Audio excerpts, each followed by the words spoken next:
us. What an honor to be a part of that. We welcome your presence. Help us to be aware of you. Yeah, just help us and me to cooperate with whatever you're doing, Lord. Amen. So, I've been kind of chewing on this one for years, and it's pretty simple, actually. After you get an important point clarified, it seems so simple. It's just before it's clear. Then it's like you can chew on for years. And it kind of, at least for me, a focus on sort of where our role as coaches, where what we do in the Immanuel Approach kind of fits in to the way God works. And there's kind of on the continuum of, so this is a continuum of something. And on this end, there are situations where the Lord does it all. You know, the people who they're just praying at home and they experience the presence of Jesus and they don't even know about the Immanuel Approach and they don't even do any of the explicit steps, and it's like, and you can find these accounts. I mean, there's somewhere in the last 20 years there was like some account from 800 middle of the Dark Ages in France somewhere, some nun in a monastery, some nun in a convent described some experience in her journal, and it's like, oh, this is the Immanuel Approach. It's not like God hasn't known about this forever, but the obviously not knowing the brain science, but the clarity of the living, interactive, tangible friendship presence of Jesus and the way she perceived it, and it was interactive and it was tangible, and there was kind of that friendship presence in the way just interacting with Jesus. He was the therapist, and kind of just between the two of them, he facilitated all this cool healing. And this is like, it's again like it's in somebody's journal from 1,200 years ago in Europe in the Dark Ages. Another parallel as far as just there are stories that I have personal friends who have stories kind of like this, where there's robbers waiting for them, and you find out later because the mugger becomes a Christian and tells the story like, oh well, yeah, I was going to mug you, but then there was this big glowing person of light standing beside you and I ran away. And it's like God all by himself intervened, just all by himself, and it was adequate.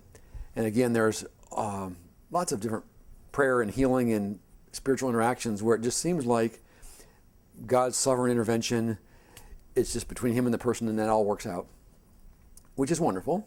And occasionally people will say, well, like, why do you need to pray at all? I mean, if God is so powerful and like, what are we doing all this for? Isn't it so complicated? Shouldn't we just say basically like, Jesus, your will be done, and then stand back and let him do it? Which theoretically that does kind of make sense. It's just, it seems like in actual life, sometimes that does work. We just say, Jesus, your will be done. And like our missionary friend in Ecuador, her wild story about this is her father actually, who was a missionary in an area where there was quite a bit of hostility. And in some remote trail coming back from a village in the mountains, the guy steps out from the jungle with a gun, points right at his head, pulls the trigger, it goes click, and while the guy is trying to fix his gun and shoot him again, all of a sudden he flies up in the air, like 6 or 7 feet off the ground, turns upside down and drops, and of course is like, and Leslie's dad, of course, hustles down the trail and like not waiting to see how long it takes him to fix his gun. But that was, something happened there that was God's business. Wonderful. So there's a place here which Patti and I talk about co-laborers, and that's kind of where coaching fits in. Like a practical analogy is there's lots of situations where a police officer is involved as far as helping to establish order and prevent anarchy. And someone's breaking into your house, and you call 911, and the police show up, and the robbery stops because some human, a part of God's order, enforces civil law or whatever. And if you don't call 911, you get robbed. And if you do, the robbery stops. And there's a human involved, the police officer, or the same thing happens like with doctors for medicine. There's all kinds of situations where it seems like if a co-laborer human steps in and is a part of the plan, it turns out differently than if you just stand there saying, God, your will be done. And to me, it feels like there's lots of situations where Well, in some of these, we've kind of done the experiments. I mean, my own life would be an example where for years and years and years, I tried other stuff. I just prayed. I, did more simpler, use simpler methods, or just prayed like, God do something dramatic, and nothing tangible ever happened. And then when I applied more systematically some of these tools that systematically incorporate brain science and biblical principles, when I got more effective healing tools and then applied the principles of the Immanuel Approach, I started having new experiences of Jesus' tangible, interactive, living friendship presence, that when I didn't use those tools, they didn't happen. When I did use those tools, they did. And our perception is there's a panel here, a block here, a portion here in the middle, where if there's a coach, if there's a facilitator who can help the person apply these principles, they have a tangible, interactive friendship experience of Jesus that they had not previously. And it seems like there's a lot of people who, without that additional help,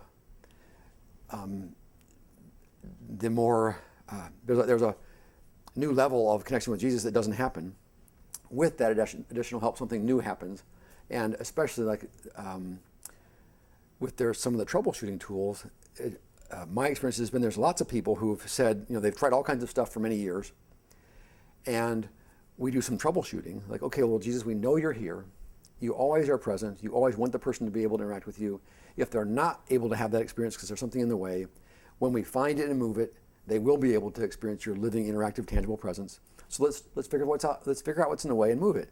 And a whole lot of the time, in a reasonable amount of troubleshooting, you find a blockage, you remove it, and then they say, "Oh my gosh, I'm perceiving Jesus."